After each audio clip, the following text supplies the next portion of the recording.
Hello बच्चों, 10th class की हमारी मैथमेटिक्स की क्लास चल रही है और एक्सरसाइज है 4.3। चैप्टर का नाम है क्वाड्रेटिक इक्वेशन। इससे पहले हम जो है दो क्लास कर चुके हैं और आज इस चैप्टर की जो है तीसरी क्लास है। तो लास्ट क्लास में मैंने एक्सरसाइज 4.3 का क्वेश्चन नंबर 1 का सेकंड पार्ट बताया था आपको। अब उससे आगे कंटिन्यू करते हैं और शुरुआत करते हैं। तो क्वेश्चन नंबर 1 का सेकंड पार्ट तो मैंने बता दिया था। उसके बाद में 3 पार्ट दे रखे हैं, फर्स्ट, सेकंड और थर्ड। तो अब जो है थर्ड पार्ट देखते हैं। थर्ड पार्ट क्या है? 2x² - 6x + 3 = 0। ये हमें क्वेश्चन दे रखा है और आपसे क्या कहा गया है? आपसे कहा गया है कि find the nature of the roots. Nature निकालनी है।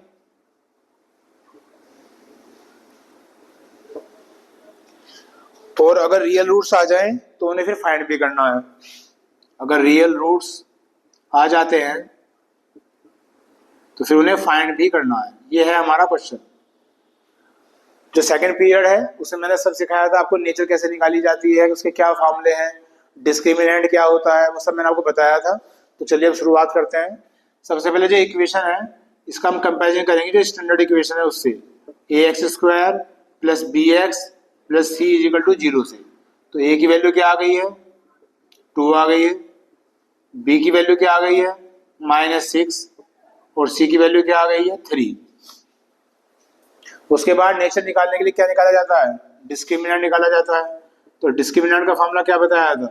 b² - 4ac। वैल्यू रखिए। b क्या है? -6 का स्क्वायर -4 × a कितना है? 2। c कितना है? 3। तो हो गया है 36। 4 × 2 = 8, 8 × 3 = 24। इन्हें माइनस कर दो, ये आ गया है 12। 12 एक पॉजिटिव नंबर है तो ये 0 से क्या होगा? बड़ा होगा। इसका मतलब जो डिस्क्रिमिनेंट है वो 0 से क्या आ गया? बड़ा आ गया है। तो फिर यहाँ से हमारी नेचर निकल जाएगी कि जो रूट्स होंगे वो क्या होंगे। तो नेचर क्या आता है? क्या फॉर्मूला याद करा था हमने? अगर d जो है 0 से बड़ा आ जाए तो 2 डिस्टिंक्ट रियल रूट्स हो जाते हैं।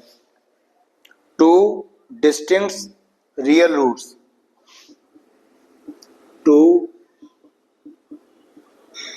Distinct real roots. ये फॉर्मूले हैं जो हमने लास्ट पीरियड में लिखे थे और याद करे थे। डिस्टिंक्ट का मतलब होता है अलग अलग, डिफरेंट डिफरेंट। इसका मतलब ये हो गया कि जो क्वेश्चन दिया हुआ था इसके 2 रूट्स तो निकलने हैं, क्योंकि ये क्वाड्रेटिक इक्वेशन है और क्वाड्रेटिक इक्वेशन के हमेशा 2 रूट्स ही आते हैं। लेकिन वो कैसे होंगे? वो रियल होंगे और डिस्टिंक्ट होंगे, यानी अलग अलग होंगे। इसे हमने नेचर बोल दिया। तो नेचर तो आ गई। फिर इसने कहा था कि अगर रियल रूट्स आ जाए तो उन्हें फाइंड भी करो। तो फाइंड करना है। फाइंड करने के लिए वो फैक्टर ही करने पड़ेंगे। तो दोबारा से उतार लेते हैं क्वेश्चन को। 2x² - 6x + 3 = 0। तो फैक्टर में आपको सिखाया गया था x² का जो कोफिशिएंट होता है वो लिख लिया, जो लास्ट में 3 है वो लिख लिया। 2 3 = 6। अभी 6 के ऐसे फैक्टर करने हैं जिसकी मल्टीप्लाई तो 6 आए और ऐड या सब्ट्रैक्शन क्या आए? वो भी 6 ही आए। तो ऐसा कोई पॉसिबल है या नहीं है? देखते हैं। तो एक तो फैक्टर हो सकते हैं 2 और 3, ठीक। तो 2 3 जा क्या होता है? 6 होते हैं। लेकिन जब मैं 2 और 3 को ऐड करूंगा तो क्या आएगा? 5 आएगा। और जब मैंने सब्ट्रैक्ट करूंगा तो क्या आएगा? 1। लेकिन लाना कितना है मुझे? 6 लाना है। तो ये फैक्टर नहीं मिल रहे। फिर एक होते हैं 6 1 = 6। अगर 6 1 = 6 करेंगे तो 6 आ जाएगा। लेकिन 6 में 1 ऐड करेंगे तो 7 आएगा और 6 में से 1 को माइनस करेंगे तो 5 आएगा। इसका मतलब इसके फैक्टर ऐसे नहीं मिल रहे। तो अब क्या करेंगे? अब लगाएंगे फार्मूला। अगर किसी इक्वेशन के फैक्टर नहीं होते हैं तो फिर उसे हम फार्मूले से करते हैं। तो फार्मूला क्या होता है? देखिएगा, वो तो है x = -b ± √b² - 4ac/2a। ऐसा क्वेश्चन जो है अभी पहली बार आ रहा है ना। फर्स्ट पीरियड में ऐसा क्वेश्चन आया था ना, सेकंड पीरियड में ऐसा क्वेश्चन आया था।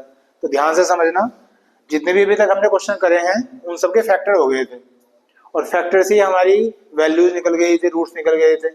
लेकिन इसके फैक्टर्स नहीं हो रहे हैं। क्यों नहीं हो रहे हैं वो मैंने बता दिया आपको।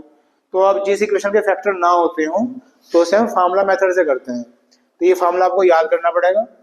अब इसे वैल्यू रखिए, x is equal to minus B, B कितना था -6, तो दो माइनस आ जाएंगे, एक तो माइनस ये है और बी भी -6 था, फिर plus minus under root B का स्क्वायर माइनस के 4 इंटू ए कितना था 2 और सी कितना था 3 अपॉन 2a, तो a कितना है बच्चों 2 है। सोल्व कर दो, माइनस माइनस प्लस हो गया, ये तो प्लस माइनस अंडर रूट 6 का स्क्वायर कितना हो गया 36, जब माइनस का स्क्वायर करेंगे तो क्या हो जाएगा प्लस हो जाएगा, और 4 2 जा 8, 8 3 जा 24 आ गया, अपॉन में है 2 2 जा 4, उसके बाद 6 प्लस माइनस ये कितना बच गया अंडर रूट 12 अपॉन क्या है 4, उसके बाद इस 12 को लिख सकते हैं 4 इंटू 3, 4 दिया 12, और इस 4 का हो जाएगा अंडर रूट, जब 4 का अंडर रूट होगा तो 2 आ जाएगा बाहर, 3 रह गया अंदर, अपॉन में कितना है 4, यहाँ कर देता हूँ। अब ऊपर से 2 कॉमन ले लो, क्या बचा अंदर 3 प्लस माइनस अंडर रूट 3 और अपॉन में कितना है 4, 2 से कट गया 2 2 जा 4, तो ये आ गया है 3 plus minus under root 3 upon 2, ये इसके रूट्स आ गए हैं, चेक कर लेते हैं एक बार, ये हमारे आंसर आ गए। तो ये दो रूट्स हैं, एक बार आप प्लस का साइन ले लोगे तो पहला रूट बन जाएगा और माइनस का साइन ले लोगे तो दूसरा रूट बन जाएगा। तो इस क्वेश्चन में क्या हुआ, इस क्वेश्चन में डिफरेंट बात ये हुई कि इस इक्वेशन के फैक्टर नहीं हुए, और जिसके फैक्टर नहीं होते हैं उसे हम फार्मूला मेथड से कर लेते हैं। तो ये हमारा क्वेश्चन नंबर 1 का थर्ड पार्ट हो गया बच्चों। तो इसमें 3 पार्ट दे रखे थे, फर्स्ट पार्ट मैंने छोड़ दिया है, वो अपना आप कर लेना, सेकंड पार्ट मैंने कर दिया था पहले वाले पीरियड में, और ये थर्ड पार्ट हो गया है, इसे कॉपी करिए फिर आगे क्वेश्चन करते हैं।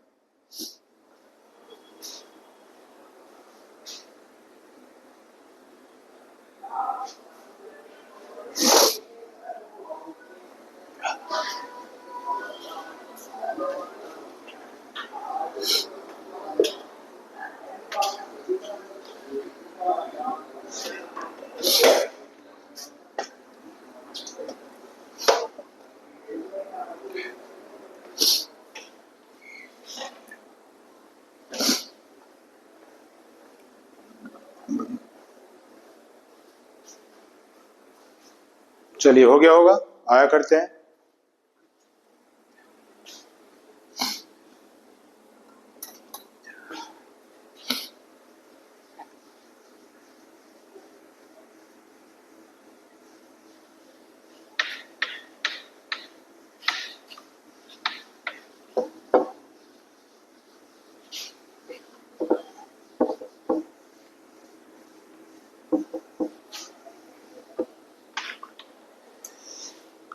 उसके बाद है क्वेश्चन नंबर 2।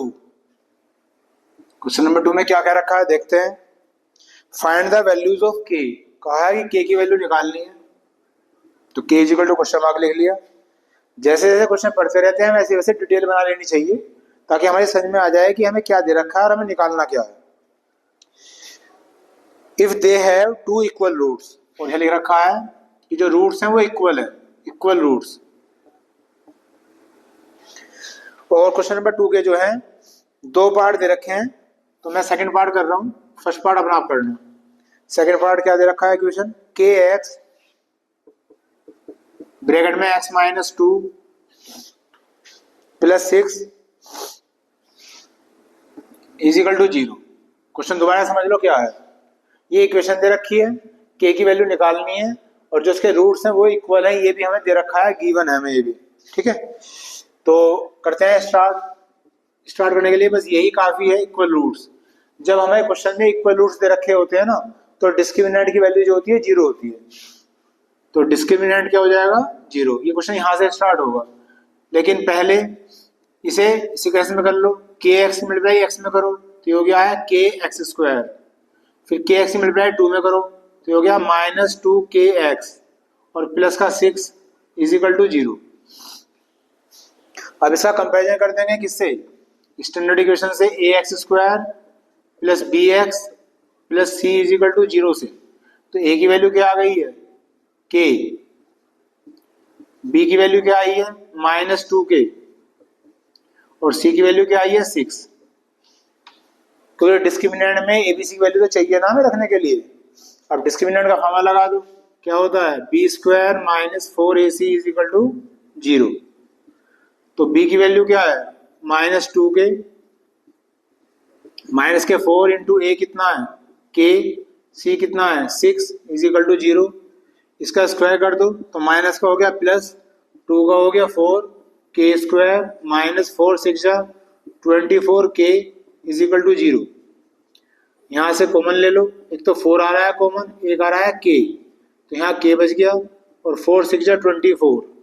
उसके बाद ये जो 4 है इसे 0 के नीचे ले जाओ, तो k माइनस 6 0/4 क्या हो गया 0। अगर 0 को किसी नंबर से डिवाइड करेंगे तो 0 ही आएगा। उसके बाद क्या करेंगे, एक बार तो k इज इक्वल टू क्या हो गया 0, एक वैल्यू तो ये आ गई, फिर k माइनस 6 को 0 के बराबर रखो तो k की वैल्यू क्या आ गई है 6। तो दो आंसर आ गए हैं k की, तो 0 और क्या 6। अब आंसर दो आ रहे हैं तो मैं वेरीफाई करना पड़ेगा।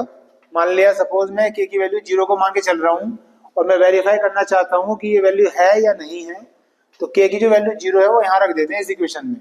तो आप देखोगे जैसे मैं यहाँ 0 रखूंगा ये पूरी टर्म 0 हो जाएगी, जब ये पूरी टर्म 0 हो जाएगी तो यहाँ 6 बचा और यहाँ 0, तो लेफ्ट हैंड साइड और राइट हैंड साइड दोनों बराबर नहीं है, इसका मतलब इसकी वैल्यू 0 नहीं हो सकती। जब हम यहाँ 6 रखेंगे k की जगह 6 और उसे सोल्व करेंगे तो हमारा आंसर वेरीफाई हो जाएगा। इसलिए आपका आंसर क्या आ गया, k की वैल्यू क्या आ गई बच्चों 6 आ गई। और यही से पूछा था कि इस इक्वेशन के लिए k की वैल्यू क्या होगी अगर रूट्स हमारे इक्वल है। तो ये इसका तरीका होता है। ये हो गया है आपका क्वेश्चन नंबर 2 का सेकंड पार्ट। चलिए आगे देखते हैं क्वेश्चन नंबर 3। अपनी बुक में पढ़ते रहो साथ साथ, मेरे ध्यान से देखो क्या दे रखा है। मेरे पास जो बुक है उसमें क्वेश्चन नंबर 3 है, 4 है और 5 है। एक्सरसाइज 4.3 में 5 क्वेश्चन दे रखे हैं। हो सकता है जो आपके पास नई बुक आई है उसमें एक दो क्वेश्चन आगे पीछे कर दिए हों, लेकिन मैं हमेशा कहता हूँ उसे कोई फर्क नहीं पड़ने वाला, चैप्टर आना चाहिए, चाहे 2 क्वेश्चन और ऐड हो जाए या 2 क्वेश्चन कम कर दिए जाए। क्या है क्वेश्चन नंबर 3, इसमें लिखा हुआ है is it possible to design a rectangular mango grove whose length is twice its breadth. ये कह रहे हैं कि जो लेंथ है वो ब्रेथ की ट्वाइस है। सबसे पहले तो यही काम करते हैं, लेट ब्रेथ को मान लिया है x, तो जो लेंथ है वो है ट्वाइस, तो लेंथ कितनी हो जाएगी 2x। ठीक है, तो ये कह रहे हैं कि इनसे एक रेक्टेंगुलर मैंगो ग्रूव बनाना है। मैंगो ग्रूव को छोड़ो, एक रेक्टेंगल है वो बनाना है। तो क्या ये पॉसिबल है, पूछा है आपसे, इज इट पॉसिबल।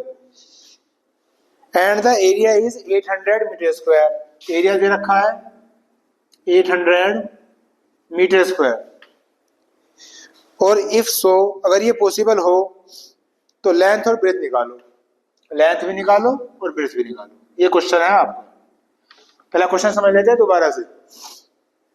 इन्होंने यहाँ ये कहा है कि एक रेक्टेंगल बनाना है, ऐसे समझ लो, और जो लेंथ है वो ब्रेथ की ट्वाइस है। तो मैंने ब्रेथ को x मान लिया, तो लेंथ कितना हो गया 2x हो गया। फिर आपसे पूछा है कि क्या ये रेक्टेंगल बनाना पॉसिबल है। अगर मान लिया पॉसिबल नहीं है तो क्वेश्चन नो लिख देना, no this is not possible, और क्वेश्चन वहीं खत्म हो जाएगा। लेकिन अगर ये पॉसिबल है तो उसके बाद एरिया दे रखा है और आपसे कहा है कि लेंथ और ब्रेथ निकालो। तो सबसे पहले तो ये काम करना है कि भाई ये पॉसिबल है या नहीं है। तो पहले चैप्टर क्या पढ़ रहे हैं, क्वाड्रेटिक इक्वेशन पढ़ रहे हैं। तो क्वाड्रेटिक इक्वेशन तो कहीं है ही नहीं, तो इसमें क्वाड्रेटिक इक्वेशन भी बनानी पड़ेगी आपको। अब इसका सॉल्यूशन शुरू करते हैं। कैसे, एरिया दे रखा है, तो एरिया का फॉर्मूला क्या होता है, लेंथ इंटू ब्रेथ होता है रेक्टेंगल के लिए। वैल्यू रखो, एरिया है 800, लेंथ है 2x, ब्रेथ है x। इक्वेशन तो छोटी सी बन के रह गई बस, ये इसे सोल्व कर दो। तो 2 से कट गया, क्या आ गया 400, तो एक्स स्क्वायर की वैल्यू आ गई है 400।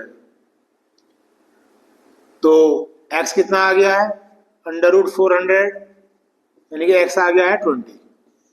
x की वैल्यू 20 आ गई। अब ये जो x की वैल्यू 20 है इसमें रख दो लेंथ में और ब्रेथ में।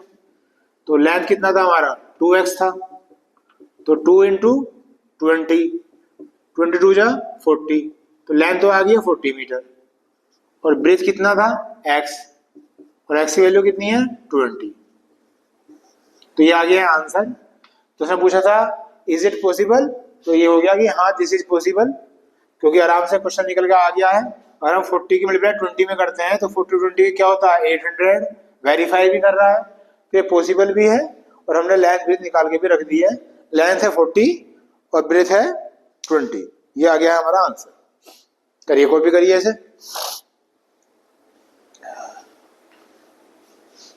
बहुत ही आसान चैप्टर है भाई, जैसे जैसे आपको समझाया जा रहा है ऐसे ऐसे समझते रहो।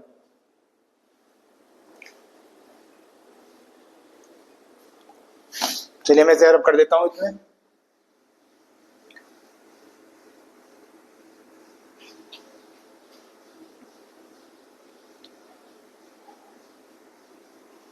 चलिए आगे चलते हैं। क्वेश्चन नंबर 4 पढ़िए मेरे साथ साथ। Is the following situation possible, कोई सिचुएशन दे रखी है और फिर आपसे पूछा है कि ये पॉसिबल है या नहीं। क्या है situation? The sum of the ages of two friends is 20 years. दो फ्रेंड है, उनकी एज का जो सम है वो 20 ईयर्स दे रखा है। तो क्या करें? मान लिया फर्स्ट फ्रेंड है, उसकी एज मान ली मैंने x, तो सेकंड फ्रेंड की कितनी हो जाएगी 20 माइनस x। क्यों? दोनों की जो एज है उनका टोटल दे रखा है 20। तो अगर टोटल में से फर्स्ट की एज को माइनस कर देंगे तो सेकंड की एज निकल के आ जाएगी। तो फर्स्ट की एज मैंने x मान ली, टोटल था 20, तो सेकंड की एज कितनी आ गई 20 माइनस x। सबसे पहला काम तो ये है। अब ये जो एज है बच्चों, ये इनकी प्रेजेंट एज है। लिख तो नहीं रखा उसमें, लेकिन जब नहीं लिखा होता तो प्रेजेंट ही माना जाता है। आज की तारीख में दोनों दोस्तों की जो एज है वो इतनी है। अब क्वेश्चन में आगे लिखा हुआ है 4 ईयर्स एगो, 4 साल पहले, 4 माइनस ऐसे लिख दिया मैंने। तो 4 साल पहले एज कितनी हो जाएगी अब इनकी? जो फर्स्ट फ्रेंड है उसमें से 4 माइनस कर दो, x माइनस 4 हो जाएगा। और जो दूसरा फ्रेंड है इसमें से 4 माइनस करो, 20 माइनस x में से, इसे सोल्व कर लो। 20 में से 4 माइनस करो, कितना हो गया 16। अब ध्यान से सुनो बात, ये जो एज थी ये दोनों की थी प्रेजेंट एज, और ये जो एज आई है ये आई है 4 साल पहले। 4 साल पहले निकाली इसलिए है क्योंकि क्वेश्चन में दे रखा है 4 साल पहले। अब आगे क्या लिखा हुआ है? The product of their age is 48। इन दोनों की एज की जो प्रोडक्ट है यानी मल्टीप्लाई फर्स्ट इंटू सेकेंड, ये 48 है। कब? 4 साल पहले वाली। क्वेश्चन में लिखा हुआ है सब कुछ। तो फर्स्ट एज कितनी थी x माइनस 4 थी, और सेकंड की 16 माइनस x है। अब इन्हें सोल्व करते हैं, यहां से बनेगी क्वाड्रेटिक इक्वेशन। तो 16 की मल्टीप्लाई x में करो 16x, x की x में करो x स्क्वायर, माइनस 4 की 16 में करो माइनस 64, और माइनस माइनस प्लस 4 की x में कर दो 4x इज इक्वल टू क्या आ गया 48। अब सीक्वेंस में लगाओ, तो ये माइनस का x स्क्वायर आ रहा है तो मैं इसे इधर ले जा रहा हूँ, इक्वल टू से इधर ले क्यों जा रहा हूँ जिससे पॉजिटिव हो सके। तो ये हो गया प्लस का x स्क्वायर, 16x ये है 4x ये है, तो 16 और 4 कितने हो गए 20x 20। और जब ये इधर जाएंगे तो क्या हो जाएंगे माइनस के, तो माइनस का 20x, प्लस का 48 तो इधर उधर ही था ये, और जब ये इधर जाएगा तो क्या हो जाएगा प्लस का हो जाएगा ये भी 64 इज इक्वल टू 0। तो ये आ गया है x स्क्वायर माइनस 20x, इन दोनों को ऐड करो, 8 4 12 का 2 का ऐसे लगाए 6 4 10 हो जाए 11। ये आपकी क्वाड्रेटिक इक्वेशन बन चुकी है। ठीक है।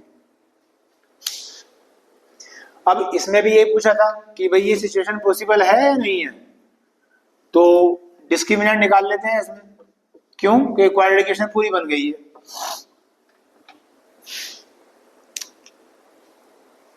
देखते हैं क्या आएगा डिस्क्रिमिनेंट। पहले कंपैरिजन करेंगे ax square plus bx plus c is equal to 0 से। तो a की वैल्यू क्या आ गई है 1, b की वैल्यू क्या आ गई है -20, c की वैल्यू क्या आ गई है 112। निकाल देते हैं डिस्क्रिमिनेंट।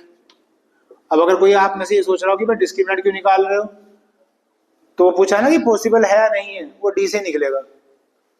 रखो बी की वैल्यू, बी है -20, माइनस के 4 इंटू ए कितना है 1, सी कितना है 112, तो माइनस का स्क्वायर प्लस 20 का स्क्वायर कितना हो गया 400, और ये हो गया 448, ये हो गया माइनस के 48, तो डी जो है क्या आ गया, नेगेटिव आ गया, यानी कि डी की वैल्यू जो है लेस देन 0 आ गई। और जब डी की वैल्यू लेस देन 0 आ जाती है तो क्या होता है, रियल रूट्स नहीं होते, रियल रूट्स होते ही नहीं है। तो जैसे क्वेश्चन में पूछा था ना कि ये पॉसिबल है या नहीं है, तो यहीं लिख दो no, this is not possible. अगर डी की वैल्यू 0 के बराबर आ जाती या 0 से बड़ी आ जाती तो फिर रियल रूट्स होते, तो उस कंडीशन में सिचुएशन पॉसिबल होती, और इसमें आ गई है छोटी, तो इसलिए सिचुएशन ही पॉसिबल नहीं है। और जब सिचुएशन ही पॉसिबल नहीं है तो फिर हम आगे सोल्व भी नहीं करेंगे, जैसे मैं अभी थोड़ी देर पहले कह रहा था। ये हो गया है आपका क्वेश्चन नंबर 4, करिए कॉपी।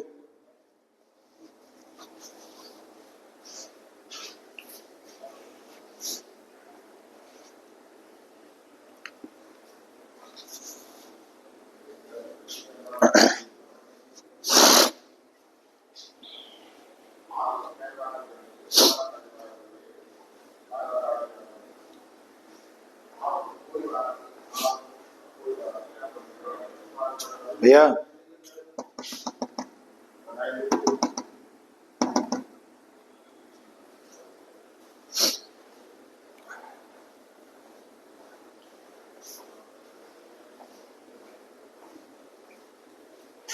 चलिए जाया क्वेश्चन करते हैं।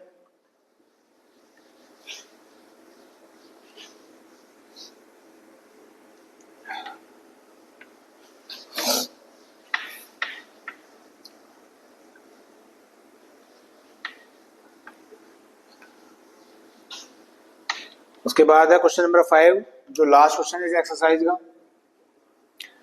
इसमें भी ये कह रखा है इज इट पॉसिबल, इसमें भी ये पूछा है कि पॉसिबल है या नहीं है। अब क्या गिवन है देखो, कह रहे हैं कि एक रेक्टेंगुलर पार्क बनाना पॉसिबल है, कोई पार्क बनाना है रेक्टेंगुलर, तो पूछ रहे हैं कि पॉसिबल है या नहीं है, ये तो चेक करना है। और दे क्या रखा है, एक तो पैरामीटर दे रखा है, पैरामीटर दे रखा है 80 मीटर, और एक एरिया दे रखा है, एरिया दे रखा है 400 मीटर स्क्वायर। तो चलिए भाई देखते हैं। पैरामीटर का फॉर्मूला क्या होता है बच्चों, वो होता है 2l + b, यानी कि 2 लेंथ प्लस ब्रेथ। तो इसे काट दो, तो ये आ गया है l + b = क्या आ गया 40, और एरिया क्या होता है l × b, ये क्या आ गया 400। ये आपकी फर्स्ट इक्वेशन आ गई, ये आ गई है सेकंड इक्वेशन।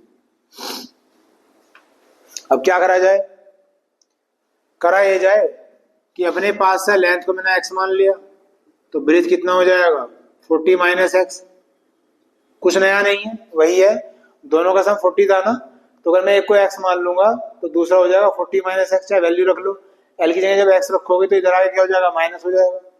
अभी जो l और b की वैल्यू आई है वो मैं यहाँ रख रहा हूँ, तो l की जगह x आ गया और b की जगह आ गया 40 - x = में क्या आया 400, मल्टीप्लाई करो 40 की x में 40x, x की x में x² = 400, सीक्वेंस में लगा लो, क्वाड्रेटिक इक्वेशन बन चुकी है। तो माइनस का x² है, ले जाओ इधर, क्या हो गया पॉजिटिव, ये पॉजिटिव है, इधर ले जाओ, क्या हो गया नेगेटिव, और ये तो पहले से इधर था तो ये ऐसे रहेगा। ये बन गई है आपकी क्वाड्रेटिक इक्वेशन। अब क्या चेक करनी है, पॉसिबिलिटी चेक करनी है कि भाई रेक्टेंगल बनेगा या नहीं बनेगा। तो क्या करेंगे, डिस्क्रिमिनेंट निकालेंगे, फिर कंपैरिजन कर दो, ax² + bx + c = 0 से कंपैरिजन करो, तो a की वैल्यू क्या आ गई बच्चों 1, b की क्या आ गई -40, c की क्या आ गई 400। डिस्क्रिमिनेंट निकाल लो, d = b² - 4ac, b की वैल्यू क्या है -40 का स्क्वायर माइनस के 4 इंटू ए क्या है 1 और c क्या है 400, माइनस का स्क्वायर कर दो प्लस हो गया, 40 का स्क्वायर हो गया कितना हो गया 1600, और ये क्या आ गया ये भी 1600 आ गया, ये क्या आ गया 0 आ गया, d की वैल्यू 0 हो गई। जब d की वैल्यू 0 होती है तो क्या होती है नेचर, 2 इक्वल रियल रूट्स, ये होती है नेचर। आगे रियल रूट्स, अगर रियल रूट्स आ जाएं तो पॉसिबल है।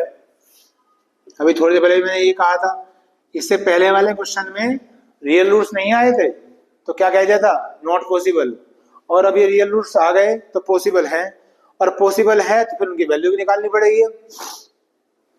तो सोल्व करते हैं, फैक्टर करते हैं इसकी इक्वेशन के, पहले फैक्टर करके देखते हैं, फैक्टर नहीं हुए तो फिर फॉर्मूला लगाना पड़ेगा। तो दोबारा उतार लो इक्वेशन को, x² minus 40x plus 400 is equal to 0। तो ये 400 है और ये क्या है 1, तो 1 इंटू 400 क्या हो गया 400। तो 400 के ऐसे फैक्टर करने हैं जिसकी मल्टीप्लाई तो है 400 और ऐड हो गया है 40, तो ये 20 मिल गए। 20 की मल्टीप्लाई कितनी होती है 400, और 20 को अगर मैं 20 में ऐड कर दूं तो कितना आ जाएगा 40। फैक्टर पॉसिबल है, अगर फैक्टर नहीं होते तो फॉर्मूले से करना पड़ता। इसे सोल्व कर देते हैं, करो सोल्व। x² माइनस ऐसे लिखो 40 की जगह लिख देंगे 20 प्लस 20, ये x ऐसे लिखा, और प्लस का 400 इज इक्वल टू 0। यहाँ जगह नहीं है तो थोड़ा सा मैंने ऐसे घुमा दिया। पहला पीरियड जरूर देख लें, तीसरा पीरियड है इसका, पहला पीरियड जरूर देखें, दूसरा पीरियड जरूर देखें, तब जाके थोड़ी सी समझ में आएगी कैलकुलेशन। अगर आपको समझ में आ रही है तो बहुत अच्छी बात है, और नहीं आ रही तो पहले वो पीरियड देखो आप, ठीक है। अब मैं ये यहाँ जगह कम है तो यहाँ कर रहा हूँ मैं, इधर ऐसे एरो बना दो। तो x² माइनस मल्टीप्लाई करो 20x minus plus minus 20x plus 400 is equal to 0। ये इक्वेशन आ गई हमारी, बस अब इसको कॉमन लेके सोल्व कर दो। कैसे करोगे सोल्व, इनमें से x कॉमन ले लो, x माइनस 20 आ गया, इन दोनों में से माइनस का 20 कॉमन ले लो तो यहाँ x बचा, और क्योंकि माइनस कॉमन ले रखा है तो ये क्या हो जाएगा माइनस 400 को 20 से डिवाइड करोगे तो 20 आ जाएगा, और इक्वल टू में क्या आ गया 0। हो गए दोनों एक जैसे, तो x माइनस 20 एक बार लिखोगे और ये दोनों एक बार लिखोगे। x की वैल्यू यहाँ से क्या आ गई 20, और यहाँ से भी क्या आएगी 20 ही आएगी। इसका मतलब फाइनली x की वैल्यू कितनी होगी बच्चों 20 हो गई। अब x की वैल्यू को यहाँ रख दो लेंथ में और ब्रेथ में, तो x की वैल्यू 20 आ गई थी, जब यहाँ रखोगे तो लेंथ तो आ गई 20, और यहाँ रखोगे तो 40 में से 20 गए 20, तो ये दोनों आंसर आ गए। यानी कि लेंथ भी 20 है और ये मीटर दे रखा था, मीटर भी लिख लो, लेंथ भी 20 मीटर और ब्रेथ भी 20 मीटर, ये आ गया है हमारा आंसर। अब इसमें यहाँ एक समस्या कर देते हैं, स्टूडेंट जो है सवाल को यहीं छोड़ देगा, क्योंकि ये भी 20 आ रहा है, ये भी 20 आ रहा है, तो तुरंत आंसर देखते हैं और आंसर देखने के बाद सोचते हैं कि यही आंसर आ रहे हैं उनके, जबकि ऐसा पॉसिबल नहीं है। तो उसमें क्या देखा जाता है कि ये तो x की वैल्यूज आई हैं और हमें क्या निकालनी है लेंथ और ब्रेथ निकालनी है, इसलिए x की वैल्यूज हमें यहाँ रखनी पड़ेगी लेंथ में और ब्रेथ में, तब जाके हमारे आंसर आए। ठीक है, तो इस बात ये सावधानी रखो, यहाँ नहीं छोड़ना है आपको, यहाँ वैल्यू रखनी है, तब जाके आपके आंसर आएंगे। करिए कॉपी, ये हो गया है क्वेश्चन नंबर 5।